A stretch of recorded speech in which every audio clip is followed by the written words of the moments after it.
dictature, est-ce que c'est le résultat des choix? Si maintenant c'est le résultat des choix, donc on va dire que c'est le meilleur choix, donc ce n'est plus la dictature. Est-ce que c'est le résultat des ordres, ou bien on n'a pas le choix parce qu'il s'impose comme point dominant? Je n'ai pas compris, est-ce que c'est l'interprétation? Voilà, j'ai pas compris. Oui, ce que je veux dire, c'est que c'est un point unique. D'accord? C'est un point, c'est une situation où il y a un point haut qui domine. Si cette situation existe, c'est que ça veut dire qu'il y a un point unique qui... c'est pour ça que c'est lui qui décide, en quelque sorte. D'accord? Alors... Donc c'est pas le résultat des choix, c'est ça? Choix des électeurs. Là, jusque dans mon cas, c'est un résultat de configuration, de géométrie. D'accord? D'ailleurs, c'est ce que je vais... ah oui, c'est coupé. Enfin, il y a un problème là. D'accord. Ce que j'allais raconter un peu, c'est le cas d'un parlement. Un parlement, d'accord, c'est comme vous ici, mais les gens votent. D'accord? Parlement, bar al-aman, pour ceux qui y appartiennent, bien sûr. Et en français aussi, c'est parler et mentir. C'est enregistré, vous savez. Partout dans le monde, c'est comme ça le Parlement. Et alors, voilà, c'est peut-être intéressant de raconter ça. Donc, le gouvernement, à chaque année, présente un budget. La loi de finances, je ne sais pas, et ça pose des problèmes partout dans le monde. D'accord. Donc, les candidats, on va dire, les électeurs, c'est les membres du Parlement. Les candidats, c'est les projets politiques. C'est pour ça que c'est un peu abstrait. Donc dire que ça se réalise par une distance euclidienne, c'est trop simpliste, mais vu que, comme je l'ai dit, la géométrie est vaste, on peut distordre la géométrie pour tenir compte de toutes ces choses-là. Donc il y a deux projets politiques, un budget. Il y a le budget de 2016, par exemple, et le budget de 2017. Partout dans le monde, le budget 2017 est pire que le 2016. Le monde entier, il n'y a pas un endroit où les choses s'arrangent. Ça, je peux vous rassurer.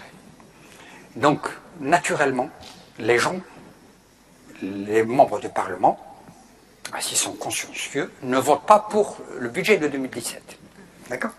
Parce qu'ils trouvent, si le budget 2017 et le budget 2016 se présentent en tant que point, c'est 2016 qui gagne. Oui. La proximité, comme je l'ai dit, c'est autre chose.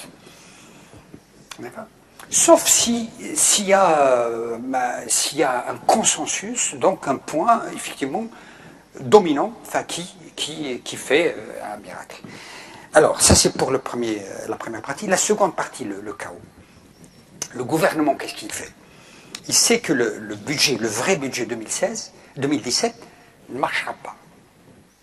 Et qu'est-ce qu'il fait? Il présente un budget virtuel. A, c'est 2016 et B, c'est 2017. B, c'est plus mauvais qu'A. Donc, qu'est-ce qu'il fait? Il présente un budget A1, A2. Lui qui va passer. Et ensuite, un budget A3 qui passe. Parce qu'ils vont le comparer avec A2, pas avec... et ainsi de suite. D'accord? Ça s'appelle la pédagogie. Ou, comme vous voulez, le machiavélisme, ou comme vous... Enfin, mais ça marche toujours comme ça. Tout le point, donc, c'est le temps que ça prend. Hein. Ça prend des jours, on retire quelque chose, enfin... Et avec le temps, on passe au budget... Enfin, parfois, c'est les députés qui bougent, qui changent de position. Enfin, voilà. D'accord. Donc la dictature, c'est de dire qu'il y a quelqu'un qui décide à la place de tout le monde. Enfin, voilà. Et donc, selon vous, dans ce cas-là, le chaos, ça serait que tout le monde vote contre, c'est ça? Non, le chaos, c'est qu'il n'y a pas... de budget, c'est ça? Il n'y a pas... Non, le chaos, c'est dire que le gouvernement, il arrive à imposer son budget, quelles que soient les circonstances. Il a toujours une méthode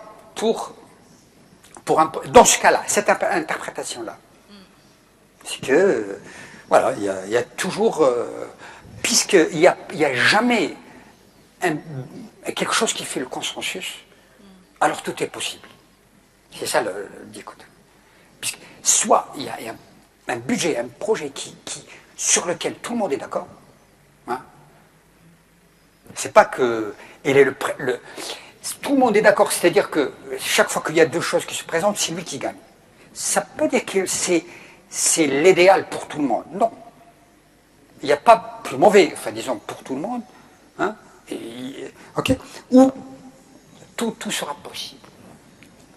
Enfin, moi, écoutez, moi, je sais que la vie, c'est beaucoup plus complexe que ça. Enfin, donc, attention, c'est pour comprendre un peu comment ça fonctionne quand on simplifie les choses, comme... D'ailleurs, dans les maths, on simplifie toujours les choses. Enfin, quand on modélise un problème de physique, on ne tient pas compte de tout ce qui existe dans l'univers. Hein. Enfin, on tronque le système et on le limite et on espère que ça marche, que la modélisation, même tronquée, marche. Donc là aussi, on simplifie. Ça donne une idée sur comment ça fonctionne, mais c'est pas... Si jamais ça ne fonctionne pas, ça veut dire qu'on n'avait pas droit de tronquer. D'accord? Maintenant, si vous permettez d'un point de vue mathématique, le haut, oui. Vous dites c'est l'intersection des chemins. Des Moi, droites. j'ai compris, bon, donc, enfin, il y a la bijection entre les points. Chaque point, il a son image. Mais alors, la droite, c'est quoi? Le haut, c'est un point. Le haut, c'est un point, et les droites, c'est les vraies droites euclidiennes. C'est des chemins, c'est les chemins entre l'antécédent et l'image. C'est des vraies droites, puisqu'on est en géométrie euclidienne. Oui. Les droites, c'est que pour avoir un point haut dominant, il faut vraiment que chaque droite qui passe par haut, je regarde qu'est-ce qui est d'un côté et de l'autre, il y a autant de points des deux côtés. Et si j'ai des points sur la droite elle-même, alors ce qui est à gauche de haut est égal en nombre à ce qui est à droite de haut. Ce que je n'arrive pas à concevoir, c'est des bijections, mais c'est une intersection. Il y a intersection. C'est ça que j'arrive pas. Je peux revenir oui. La bijection. Il faut. Ouais. Je peux revenir. La bijection, c'est entre Y, l'ensemble des électeurs, et lui-même. Oui. Ouais. Voilà. La bijection associe à un point noir un point bleu. Et également au point bleu, le point noir. Oui. Et le point haut, il est invariant. Son image par phi, c'est lui-même. Donc c'est une bijection sur l'ensemble des Y. C'est comme disons si O c'est 0, c'est comme l'application qui est un point associé son opposé, au sens vectoriel, moins X. X associé moins X. Mais on n'est pas obligé d'être vraiment dans cette situation-là, moins. C'est juste quelque chose, une bijection, qui préserve la mesure, c'est-à-dire ce qui est d'un côté et en nombre est égal à ce qui est de l'autre, seulement en nombre, en mesure. Et d'ailleurs, la formulation dans le cas continu, le cas d'une mesure de Lebesgue sur un compact, c'est préserver la mesure. Donc ici, c'est préserver le comptage, le nombre. D'accord, merci. Voilà. Il y a une autre question.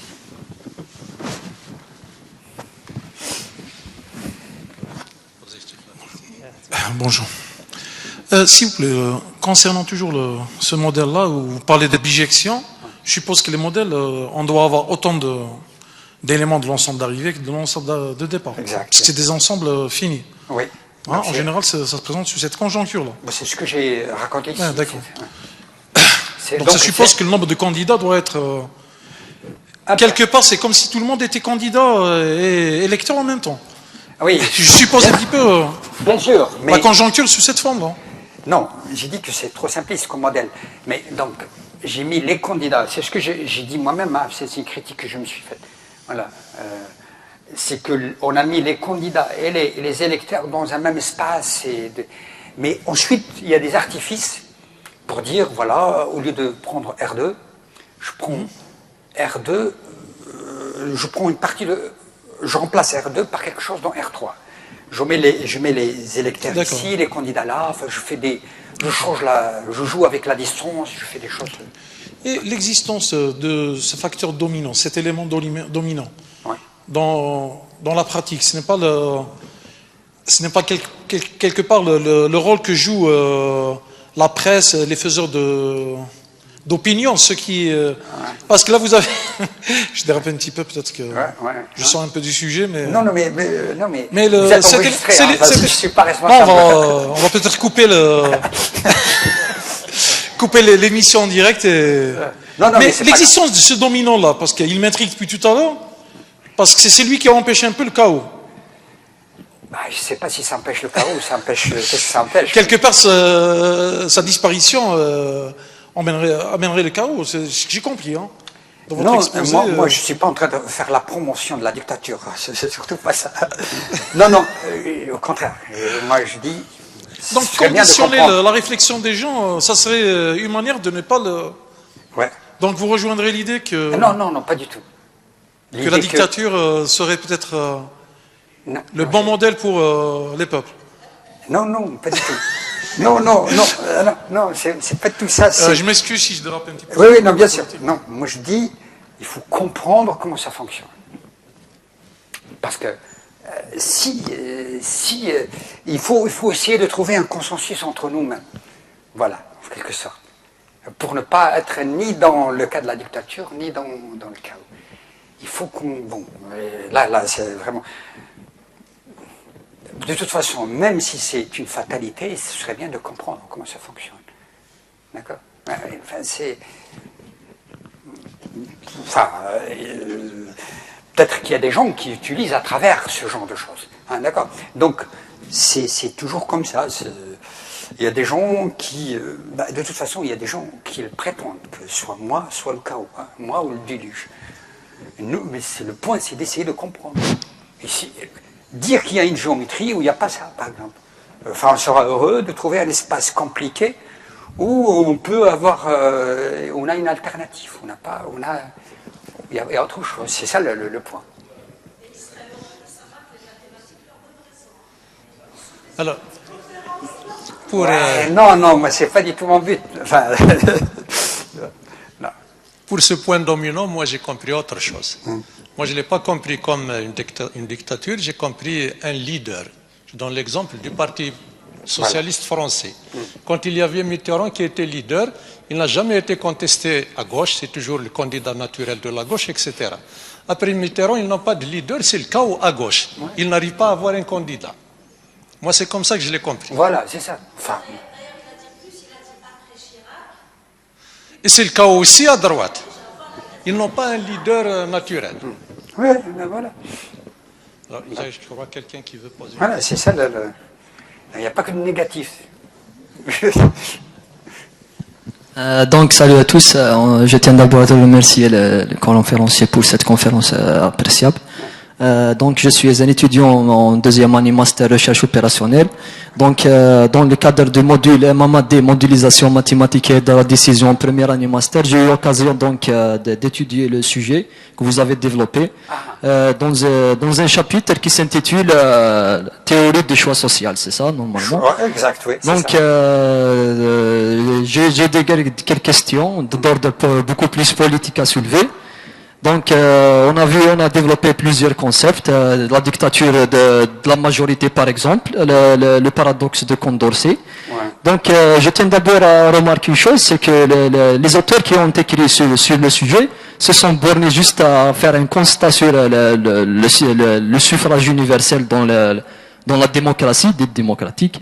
Donc, est-ce qu'ils ont donné d'autres perspectives dans le but de rendre ce système universel plus démocratique et plus représentatif? Je pense qu'ils l'ont pas fait, ou bien on n'a pas développé le sujet. Donc, concernant la dictature, le concept de dictature, je ne sais pas pourquoi il fait si peur aux gens de dire dictature de la majorité, alors que dans les républiques démocratiques d'aujourd'hui, on assiste bien à une dictature du capital. C'est ce qu'il y a, c'est le marché qui domine. Ouais. Donc, à mon avis, si on fait une comparaison par rapport aux acquis démocratiques de la Commune de Paris de 1871, je crois qu'on a vraiment un grand recul sur le plan démocratique. Est-ce que vous pouvez dire quelque chose sur ce truc? Merci. Oui, bon, c'est chacun peut-être son opinion sur les choses. Bon, par exemple, ce qui s'est passé en Amérique, le fait de choisir quelqu'un comme Trump, pour certains, c'est une grande déviance, c'est une catastrophe. Alors, ça prouve pour certains que la démocratie, ça peut amener à des catastrophes. Moi, je ne sais pas du tout ce que je pense. Moi, je crois que, au contraire, on va voir que, parce qu'il y a un système qui est effectivement démocratique, même s'il y a quelqu'un qui a des idées extrémistes, il va avoir une petite marge de manœuvre. Donc, sauf s'il aura beaucoup de temps, il ne va pas changer grand-chose. Donc, c'est au contraire une preuve, et on va le voir, j'espère, que la démocratie, on n'a pas... Jusqu'à présent, il n'y a pas mieux que la démocratie. Il n'y a pas mieux que la dictature de la majorité. Enfin, c'est ça, en quelque sorte. Parce que bon, la marge de manœuvre de même quelqu'un qui a des idées un peu radicales, ça ne va pas changer grand-chose. Et donc, la même majorité, elle va redresser les choses dans quelques années. D'accord? Donc, de toute façon, les arguments, tout marche dans tous les sens, enfin, dans ces cas-là, mais bon, enfin, on fait que des maths, nous, la politique, il n'y a pas que, si on veut critiquer, enfin, on peut critiquer tout le monde, on peut généraliser la critique. Dans le cas de l'Algérie, bon, est-ce que les gens sont, je veux dire, peut-être que les problèmes sont plus profonds, sans peut-être être d'apparence comme ça, mais il faut revenir à Ibn Khaldoun aussi, c'est intéressant de lire, puisque lui, il a une grande sagesse. Il n'y a pas longtemps que j'ai regardé dans Wikipédia, justement à propos de l'éponymie, c'est-à-dire associer un créateur à quelque chose qu'il a. Alors, dans les sciences, il y a au moins la sociologie, je sais pas, la démographie, je sais pas quoi, qu'on attribue à Ibn Khaldoun comme fondateur. C'est incroyable. Vous savez qu'il a vécu à Abjay, c'est ça, il était ministre, enfin Abjay ou à Thiet, je sais pas. Enfin, c'est là où il a écrit une grande partie, Abjay ou Biskra. Voilà, le Muqaddima. Donc voilà. Cette sagesse, bon, moi je l'ai pas. Moi j'avais un petit modèle où je dis que nous, en fait, je vous montre rapidement, si on veut peut-être analyser un peu, enfin modéliser un peu les choses, c'est que, en fait, dans nos relations, on a des distances. On va dire qu'on a des distances. Et pour simplifier, on va dire que c'est des distances. Nous, humains, voilà, on a des distances. Et on va dire que ces distances sont réalisées par une distance sur une droite. D'accord? À deux humains, il y a une distance associée. Mais le problème, c'est qu'il y a plusieurs distances. Il y a la distance sentimentale, il y a une distance utilitaire et il y a une distance rationnelle. On peut aimer quelqu'un, mais ne pas voter pour lui. C'est ça le problème. Parce qu'on sait que c'est pas dans notre intérêt. C'est plus proche de nous, dans un certain sens. On l'aime, mais on peut tuer quelqu'un qu'on aime, en fait. D'accord? Ça arrive. Et dans la réalité, c'est une combinaison de ces distances-là. D'accord? C'est une combinaison. Donc, si on veut aller plus loin dans la modélisation géométrique des préférences, il faut distinguer entre il y a une proximité juste rationnelle, une autre alimentaire, et une autre sentimentale. Et dans la réalité, on a des coefficients alpha, bêta, gamma. C'est le rôle peut-être de la statistique d'estimer les paramètres dans chaque communauté. Si par exemple il n'y a que la distance alimentaire, on est dans une société animale. S'il n'y a pas d'alimentaire, on est une société, une communauté d'anges. Les anges n'ont pas d'estomac. D'accord ? Et ainsi de suite. La question, c'est vers quoi on converge ici. Quels sont nos paramètres en Algérie? Moi, j'en ai vu, enfin, je me permets là de dire, j'en ai vu plein de situations où on est convaincu de quelque chose, mais on fait le contraire parce que c'est pas dans notre intérêt. D'accord? Et c'est ça le problème, c'est que on a intérêt à ne pas appuyer quelque chose parce que, même si on est d'accord, c'est là beaucoup plus le problème que peut-être la démocratie. C'est là qu'on dit, bon, je ne sais pas comment le dire, puisque le langage il faut être précis en langage, mais voilà. Et vous savez, un espace métrique où les distances changent avec le temps ou avec des variables, ça aussi c'est quelque chose qu'on aime en géométrie, d'accord, hein? Un espace qui change de géométrie variable. Ça aurait pu être plutôt un sujet sur lequel j'aurais pu causer, c'est plus proche de mes intérêts professionnels, c'est l'expansion de l'univers, hein, d'accord, le modèle de cosmologie. La cosmologie, c'est l'univers qui est en expansion. Donc, comment on le dit, comment on le modélise ça? C'est un espace qui est le même, toujours topologiquement, en termes de contenu matériel, mais où les distances varient avec le temps. C'est, par exemple, le plan euclidien, mais au lieu de le munir par la distance x carré plus y carré, c'est-à-dire, on multiplie par epsilon. Epsilon est donc à chaque... ou par epsilon qui dépend de temps. Et si epsilon tend vers 0, ça veut dire que les distances entre les points sont toujours les mêmes, mais leurs distances tendent vers 0. C'est ce qu'on appelle Big Bang.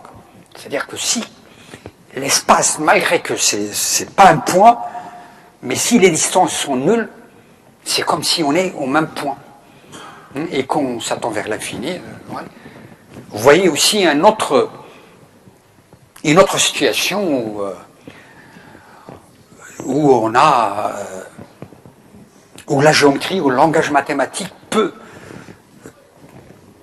transcender la philosophie, parce que l'univers en philosophie ou en physique, c'est quelque chose, c'est le tout, qui ne peut pas être contenu dans quelque chose de plus grand.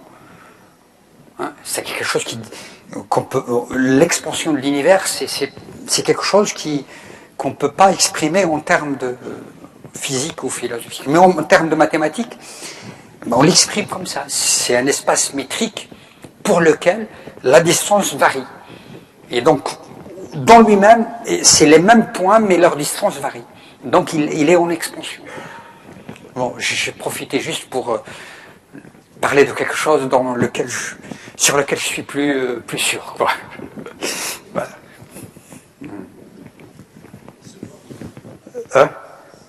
Ouais, enfin, s'il n'y a pas de questions.